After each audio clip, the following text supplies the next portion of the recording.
할렐루야. 오늘 우리가 이제 3주에 걸쳐서 또 사순절 기간을 지나가면서 부활절 맞이하기 전까지 회복이라는 주제를 가지고 말씀을 계속 나누고 있습니다. 지난주에 우리 마른 뼈도 살아날 수 있다. 그리고 나오미의 말년에 나오미라고 하는 그 스라림에서부터 나오미 기쁨으로 인생이 회복되어지고 바뀌어질 수 있다 하는 것을 우리가 살펴보았습니다. 오늘도 이 본문에 보면 한스린 여인의 통곡과 눈물의 기도가 나오지요. 그러나 그 끝은 평안함으로 끝나는 것을 보게 됩니다. 우리가 잘 아는 것처럼 이 본문에 한나는 그 엘가나라고 하는 남편에게 두 와이프가 있었는데 브닌나가 있고 한나가 있었는데 이 한나는 한나에게 있었던 문제는 이제 자녀를 낳지 못하는 문제가 있었죠.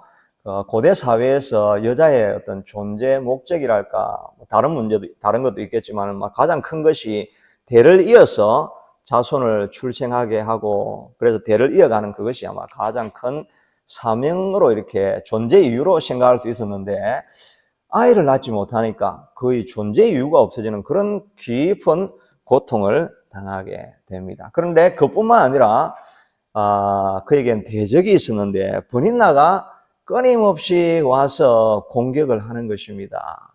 자녀도 낳지 못하는 정말 쓸모없는 여인이 아니냐라고 하는 이런 고통을 심어주니까 이거 본문에 보니까 계속해서 반복적으로 나오는 말씀이 한나가 심히 격분하여 괴롭게 되었더라. 7절에도 보니까 브닌나가 그를 격분케 함으로 울고 먹지 아니하였다. 또 16절에는 기도할 때 나의 원통함과 격분됨이 많기 때문이다라고 말하고 있습니다. 이 격분됨 이것을 이제 히브리어 뜻으로 찾아보면 영혼을 갉아먹는 극심한 슬픔과 피폐함, 또 원통함은 가슴에 맺힌 깊은 탄식과 신음 때문에 마음속에 끊임없이 맴도는 고통스러운 생각, 이런 것들이 늘 그 집에서 또 같이 살아야 되니까 매일매일 보니까 고통이 얼마나 심하겠습니까? 잊을만 하면 나타나고 잊을만 하면 나타나고 이런 고통이 심하다 보면 우리가 불면증에 걸리죠. 잠을 못 자게 됩니다. 잠을 못 자면 대다수가 다음 단계가 바로 우울증으로 접어들게 되죠. 그래서 생활하기가 싫고 삶의 의욕이 없고 그러다 보면 식욕이 떨어지고 그러다 보니까 먹지 않게 되고 그러면 또 살이 빠지게 되어지고 이 악순환이 계속 되는데 이런 마음의 깊은 번뇌가 오래 가는 것을 보게 됩니다. 저도 또 목회하다가 어렵고 힘든 사람을 만나거나 어려운 문제를 만나게 되면 밤에 잠이 안 오죠. 그 생각이 좀 사라지면 좋겠는데 누워가지고 있으려고 하면 잠이 안 오니까 마음에 늘 그 생각이 머무니까 잠이 안 오고 일어나 뒤척이게 되고 그러다 보면 그 다음날 하루도 활기가 없이 살아가는 그런 상황들을 지나가게 됩니다. 특별히 이 본문에 보면 이 한나가 그 대적 브닌나 이렇게 표현을 하고 있습니다. 이 대적이라는 말을 그냥 뭐 둘째 부인이나 뭐 경쟁자 이런 정도로 이야기를 할 수 있을 텐데 그렇게 말한 것이 아니라 대적이라고 했습니다. 대적이라고 하는 이 히브리어 단어는 이 사람의 목을 꽉 눌러가지고 숨을 못 쉬게 조우다 이런 의미가 있습니다. 짜라라고 하는 단어가 그런 의미. 그러니까 이 그냥 뭐 둘째 부인 정도가 아니라 자기 목을 꽉 졸라가지고 살 수 없을 것 같은 이런 상황에 있는 그런 모습을 보게 됩니다. 우리도 때로는 우리의 삶 가운데 이런 우리의 목을 조아오는 그런 어려움들이 있지요. 가정의 문제일 수도 있고 재정의 문제일 수도 있고 질병의 문제일 수도 있고 하는 그런 어려움들을 우리가 지나가게 됩니다. 특별히 현대인들도 많은 어려움들을 가지고 있습니다. 가난한 사람은 가난한 대로 어려움을 가지고 있고 또 부유한 사람은 또 부유한 대로 또 다 어려움을 가지고 있습니다. 잘 살면 좀 고민이 덜할까 싶은데 사실은 내면적인 고통은 더 심한 것을 보게 됩니다. 요즘 그 글로벌 리서치라고 하는 그 자료에 보면은 북미에서 그 불면증 내지는 수면 보조제 이 비즈니스가 얼마나 큰 비즈니스인지 모릅니다. 북미 시장 규모가 2024년 1년 뭐 조금 더 전이죠. 그때 기준이 약 272억 불입니다. 272억 불이니까 한국 돈으로 하면 36조 가까이 됩니다. 36조면 뭐 대한민국 그 전체 예산의 일부가 되지 않겠습니까? 그 중에서 특별히 미국의 그 시장 규모가 190억이니까 거의 뭐 3분의 1을 미국 사람들이 수면 보조제를 먹어야 잠이 든다는 거예요. 거의 26조 정도 돈을 다 풀어서 그 수면 보조제를 사서 먹고 산다는 거죠. 그러니까 밖으로는 최대 부유국, 살기 좋은 나라, 뭐 경제적으로 부강한 나라라고 하지만 속으로는 하나님을 주인으로 삼지 아니하고 하나님이 채워줘야 될 공간에 하나님이 머물러 있어야 되는데 하나님이 없으니까 공허한 마음에 잠들지 못하는 그런 불면증의 시간을 사람들이 다 가지고 지나가는 것입니다. 겉으로 보기에는 평안한 것 같은데 그 뒤에는 다 이런 하나님만이 채워줄 수 있는 공간이 있는데 그 하나님이 그 마음에 차지하지 않으니까 편안한 잠을 잘 수 없게 되는 것입니다. 그런데 여하튼 한나는 고민하고 고생하다가 마지막에 보면 가서 먹고 얼굴에 다시는 근심빛이 없더라. 마음에 평안을 누리게 된 것이죠. 가장 하나님이 주실 수 있는 최고의 복은 마음의 평안입니다. 돌고 돌아서 다 가보면 맨 마지막에 우리가 바라는 것은 평안입니다.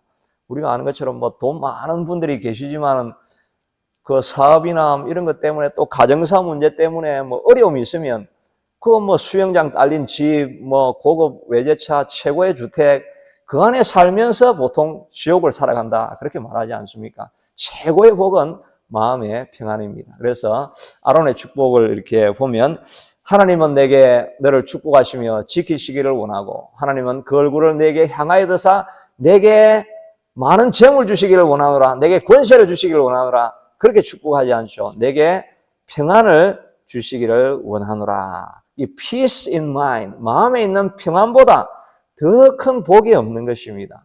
그런데 이 한나가 마음에 격동이 되어지고 마음이 찢어지는 것 같은 이런 시간들을 그렇게 보내다가 마지막에 하나님 앞에 기도할 때 마음의 평안함을 얻고 마음에 다시는 근심빛이 없었더라.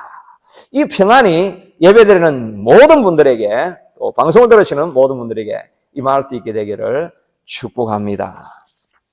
어떻게 이 한나의 고통에서 격분하는 마음에서 평안으로 흘러가게 되었는가 살펴보면은 본문에서는 이 한나는 자기의 대적하고는 절대 대적했다는 말이 없습니다. 7절에 보니까 매년 한나가 여호와의 집에 올라갈 때마다 남편이 그같이 하매 브닛나가 그를 격분시킴으로 그가 울고 먹지 아니하였더라.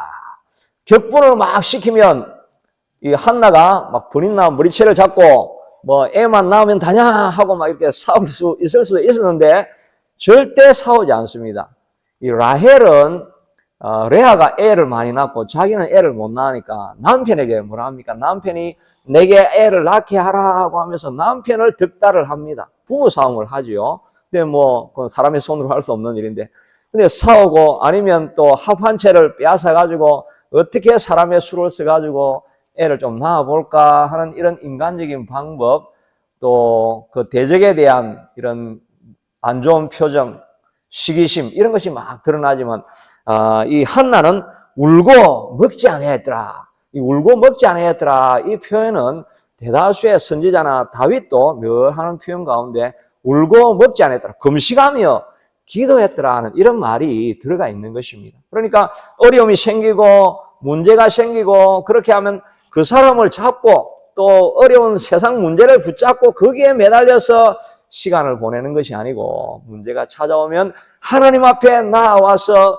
눈물을 흘리며 금식하며 하나님만이 나를 살릴 수 있습니다. 그리고 예배하는 자리에 나와서 예배를 통해서만 나의 문제가 해결되어질 수 있습니다라고 부르짖고 기도했더라 하는 것을 알 수가 있습니다. 저도 옛날에 한국의 모교에 있을 때 여전도사님이 계셨는데 그분도 많은 질병이 있다가 치유함을 받고 그래서 이제 그분이 헌신을 하고 목회자가 되기로 해서 갔는데 옛날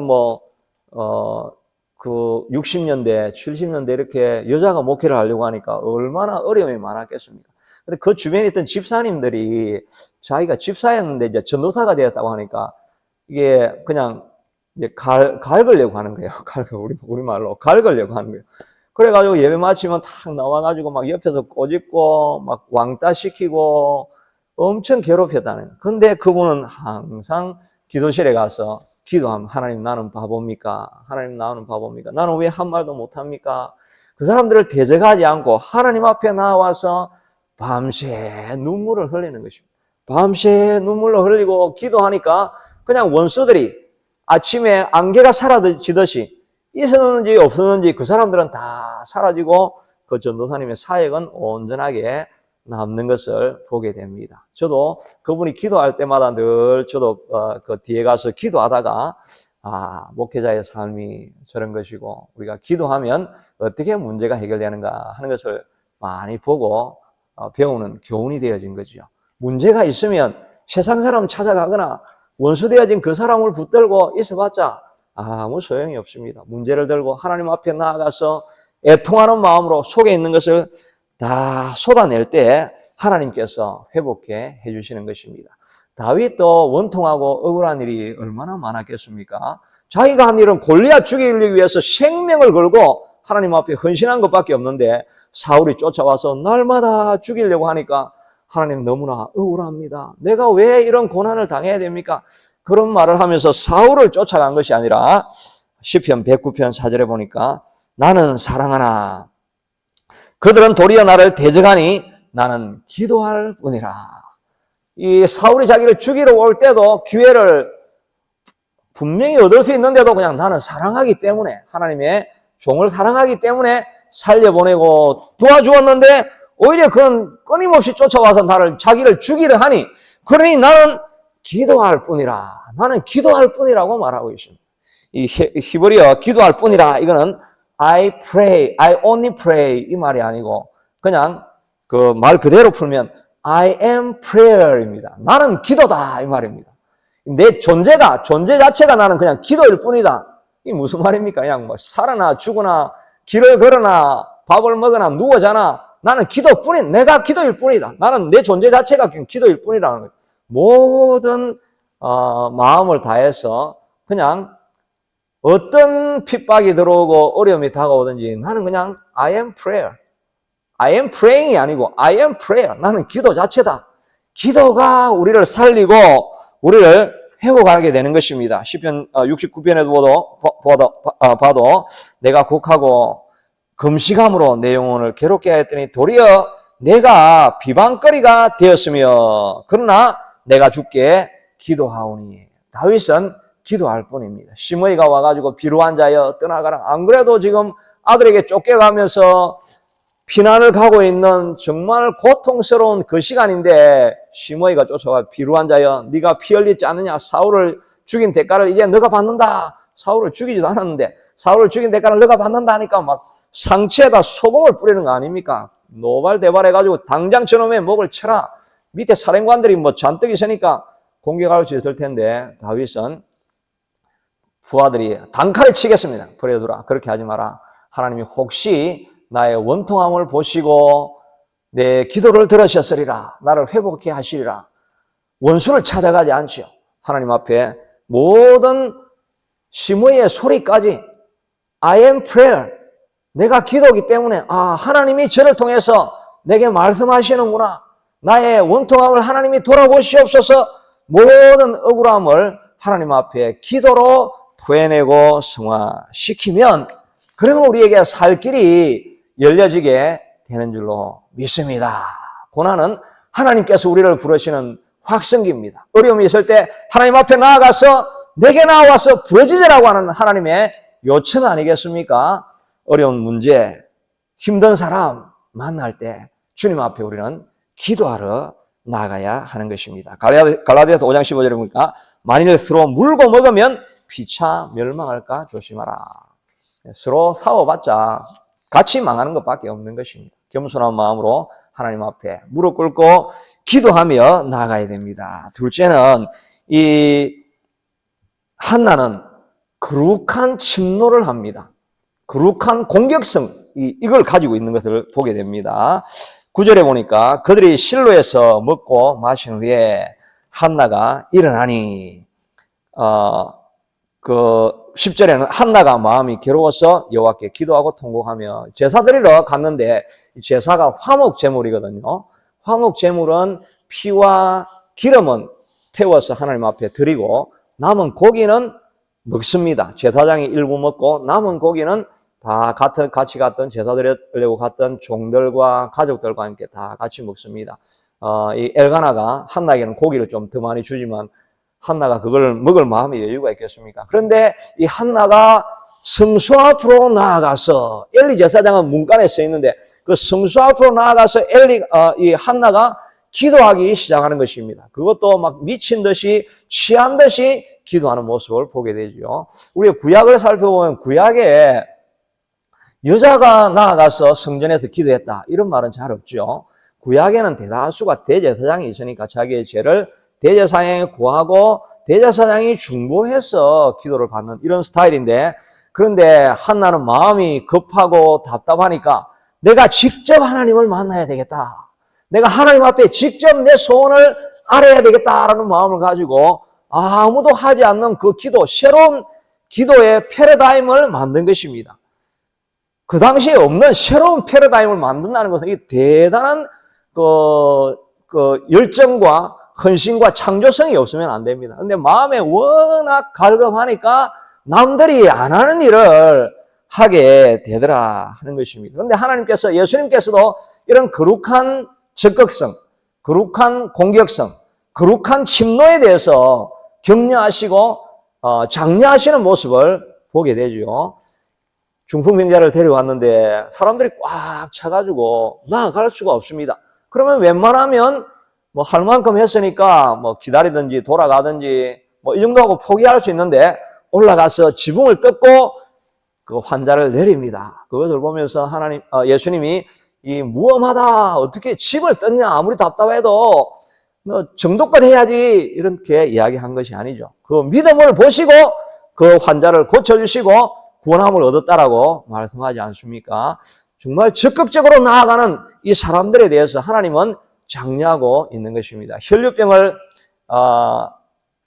가진 여인도 몸에 피가 나면 부정하잖아요. 그러면 가까이 가면 안 됩니다. 가까이 갔는데 너 부정하네 이렇게 해가지고 부정이 묻어났다 이러면 이 여자는 정말 그 밖으로 내치게 되는 그런 일들이 있죠. 그럼에도 불구하고 내가 예수님에게 나아가서 꼭 이 문제를 해결함 받아야 되겠다. 더 이상 내가 내 모든 재산과 병원 의사에게 다 주고 탕진하고 이제 내 인생 이렇게 망하고는 싶지 않다. 이런 마음에 갈급함이 일어나니까 남자들 틈을 비집고, 남이 뭐라든지 간에 비집고 그냥 쫓아 들어가가지고 예수님의 옷자락을 만진 것입니다. 많은 사람들이 예수님을 만지고 터치를 했습니다. 그래서 누가 내 옷을 만졌느냐? 아니, 사람들이 이렇게 많이 미는데 모든 사람이 터치하지 않았습니까? 아니다. 내가 능력이 나간 한 나를 만진 그 터치가 있다. 그 여자가 바로 혈류병.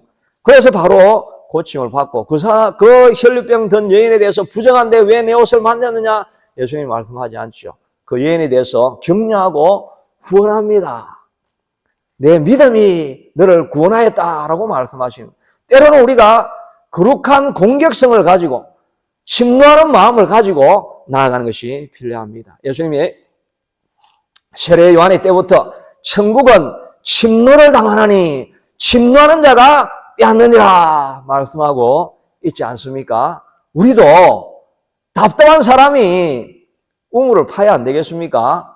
우리 답답한 개척교회가 남들하고 똑같이 하면 되겠습니까? 남들하고 좀 뭔가 달라야 되지 않겠습니까? 뭔가 예배도 하나님이 영이 임할 때까지, 하나님의 능력이 임하고 하나님의 임재를 볼 수 있을 때까지 끝까지 예배 가운데 기도하고 하나님 갈망합니다. 사모합니다. 하나님을 하실 줄로 믿습니다. 이런 외치는 외침의 기도가 이 성전 안에 가득한 그런 길로 하나님께서 나아가시기를 원하시는 것입니다. 왜 하나님께서 우리를 이 개척교회 안에 불렀습니까? 우연히 우리가 여기 있다고 생각할 수 있겠습니까? 우연인데 지난번에 한 말씀이 룻기에서 나오죠. 마침 우연히 룻이 보아스의 밭에 가서 그 이삭을 줍지 않았습니까? 그런데 마침 그때 보아스가 또 왔습니다. 마침 이거는 하나님의 섭리가 있는 마침이죠. 그래서 디바인, 신적인 우연입니다. 신적인 마침이 일어난 것입니다. 제가 여기 와 있는 것도, 제가 원로 목사님 만난 것도, 또 우리 집사님 만난 것도 우연히 같은데 디바인 우연입니다. 하나님의 섭리 가운데 우리를 이 자리에 있게 하시고, 또 목사님이 그냥 예배를 이제 그만두어도 될 만한 그런 상황임에도 다시 시작해서 하게 하신 데에는 제 생각에는 하나님의 디바인, 하나님의 요청이 있었던 것이라고 저는 생각이 되어집니다. 하나님은 교회가 클로즈 더 도어 하는 거 하나님 기뻐하지 않습니다. 모든 수단과 방법을 동원해서 내 집을 채우고 내 집을 세우기를 하나님께서 원하시지 않겠습니까? 우리가 여기 있는 것은 우연히가 아니라 디바인 마침, 디바인 우연히가 이루어져서 우리가 이 자리에 있고 이를 통해서 하나님께서 뭔가 역사하실 것을 기대하시고 소원하시고 바라보고 있는 것이라고 믿음으로 우리가 고백하며 나아가야 하지 않겠습니까? 그래서 우리 여기 모인 사람들은 다 사명자입니다. 하나님 왜 우리를 부르셨습니까? 괜히 어려운 교회 와가지고 고생 진탕하게 왜 이렇게 나는 재수가 없나? 그냥 큰 교회 가면 가만히 앉아가지고 우아하게 예배드리다가 멋있는 찬양 드리고 또 끝나고 나면 만찬을 먹고 유유히 그냥 우아하게 예배를 드릴 수 있는데 우리는 이렇게 아무것도 없는 데서 이 맨 땅에 헤딩하는 이런 예배를 드리면서 왜 우리가 여기 있습니까? 그건 디바인 우연히가 있는 것입니다.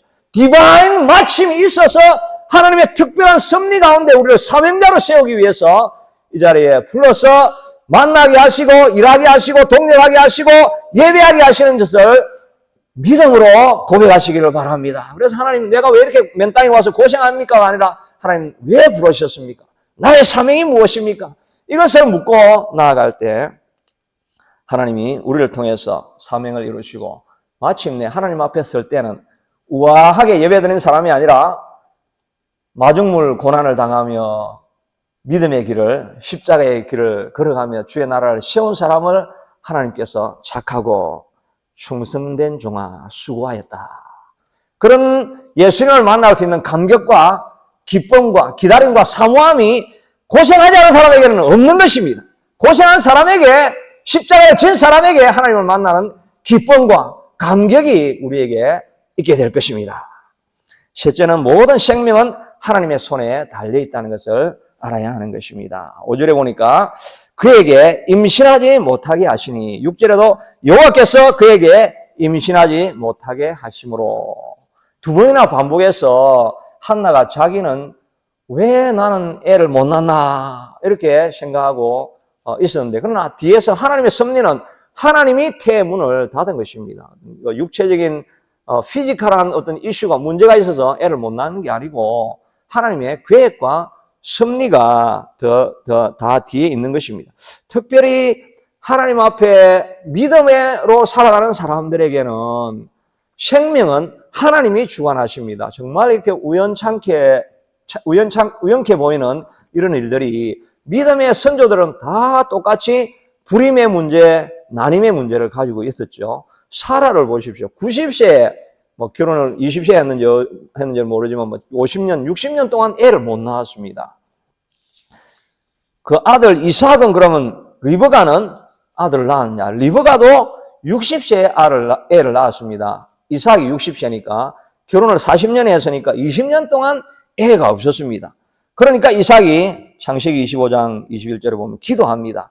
이삭이 그의 아내가 임신하지 못함으로 그를 위하여 여호와께 간구하며 여호와께서 그의 간구를 들으셨으므로 그의 아내 리브가가 임신하였다. 이삭은 출생을 위하여 기도한 것을 보게 됩니다. 더 나아가서 라헬도 애를 또 못 낳았죠. 라헬은 못 낳아서 애를 낳기까지 보통 한 14년 정도라고 이렇게 대략 추측을 하게 되는데 14년 짧은 기간 아니지 않습니까? 우리도 뭐 몇 년만 애 못 나오면 뭐 시술을 해야 되느니 14년 동안 못 낳았, 거기도 출산에 고통이 있었는데 이 믿음의 선조들에게는 이 한나도 사무엘이라고 하는 이런 믿음의 장수를 만들어내기까지에는 하나님이 태를 닫는 이런 일이 있는 것입니다. 그래 생명을 만들어내는 그 근원적인 힘은 하나님께로부터 온다는 것을 우리가 기억해야 할 것입니다. 하나님이 생사를 주관하시는 것입니다. 우리가 새로운 생명을 교회로 인도하고자 원하고 또 교회가 부흥하기를 원하고 이런 일을 하지만 이 생명의 일이 교회의 일은 생명의 일 아닙니까? 생명의 일은 다른 사람은 애도 쑥쑥 낳고 뭐 자연적으로 잘 이렇게 뭐 사업도 일어나고 그러는 것 같지만 그러나 교회의 일은 기도하지 않으면 하나님이 일하시지 않으면 역사가 일어나지 않는 것입니다.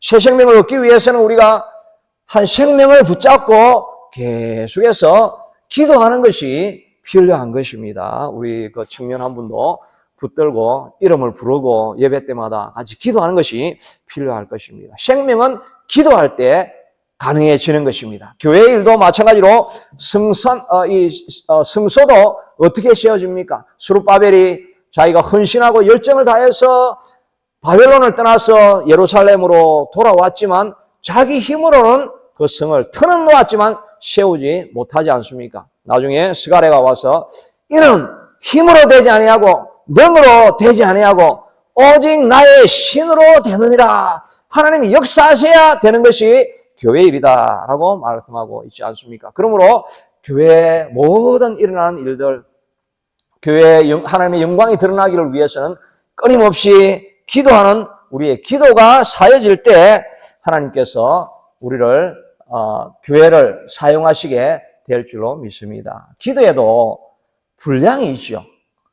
분량이 차야 역사하기 시작하는데 우리는 어느 정도 기도만 하고 분량이 어느 정도 됐다 싶으면 그냥 기도해도 안 되네 하고 그냥 멈춰버릴 때가 우리가 얼마나 많은지 모릅니다. 하나님은 마지막 99%를 늘어서 100% 기도의 분량이 차지기 시작할 때 그때 역사가 일어나게 될 줄로 믿습니다. 앞으로 우리가 예배만 드리는 것이 아니라 우리의 사역도 좀 확장을 해서 가능하면 어떻게 하든지 모여서 기도하는 이런 자리를 계속 만들어서 우리 기도의 분량이 차지게 되어지면 그때 하나님이 일하시게 될 줄로 믿습니다. 이런 기도를 통해서 하나님께서 하시고자 하는 것은 한나의 고백을 이끌어내기 위해서 하나님께서 지금까지 한나가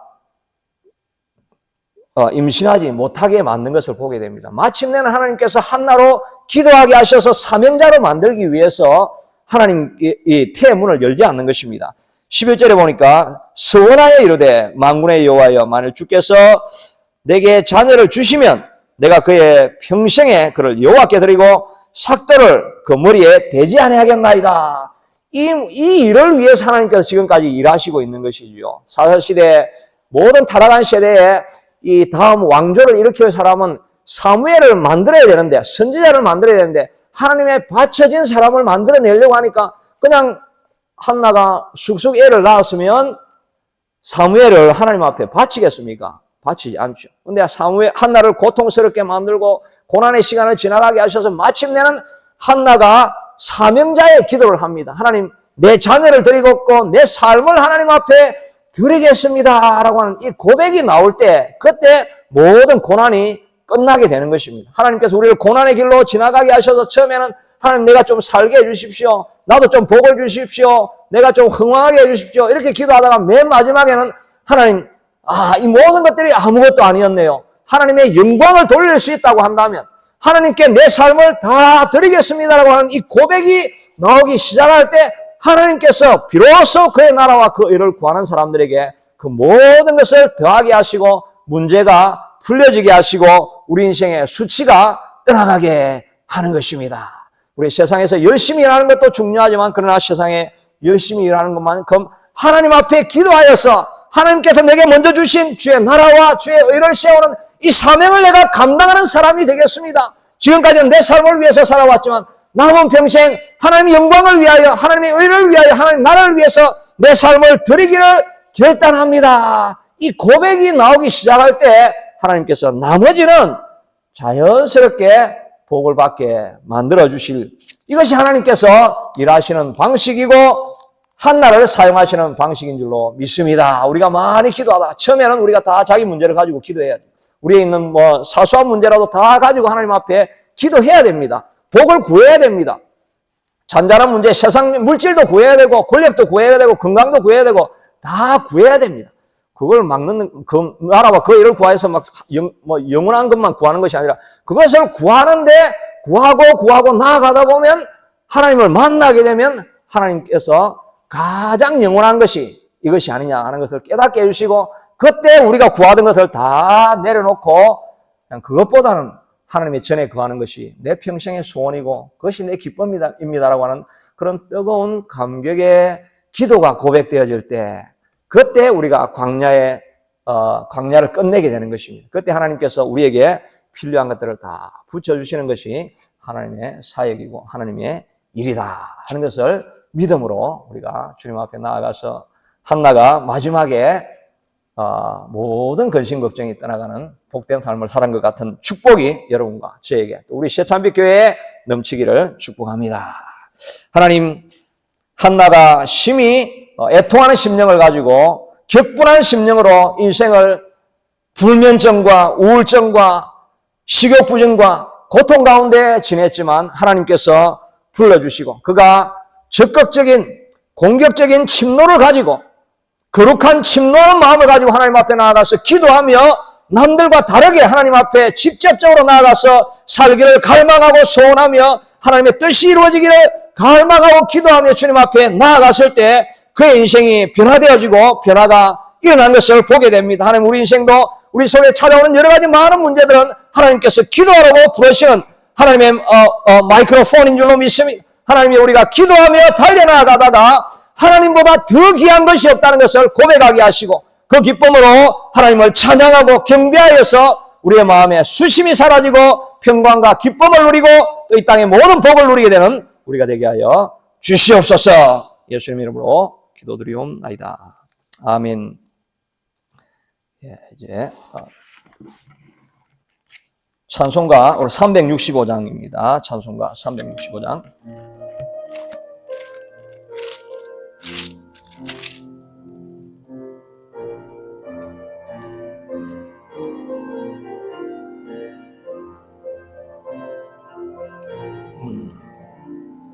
마음속에 관심 있는 사람 주 예수 앞에 다 아뢰어라. 슬픈 마음 있을 때에라도 주 예수께 아뢰라.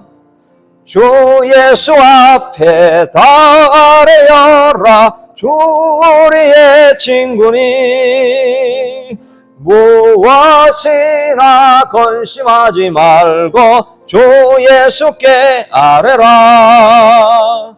눈물 나며 깊은 한숨 쉴 때 주 예수 앞에 다 아뢰어라. 은밀한 죄 내게 있더라도 주 예수께 아뢰라. 주 예수 앞에 다 아뢰어라. 주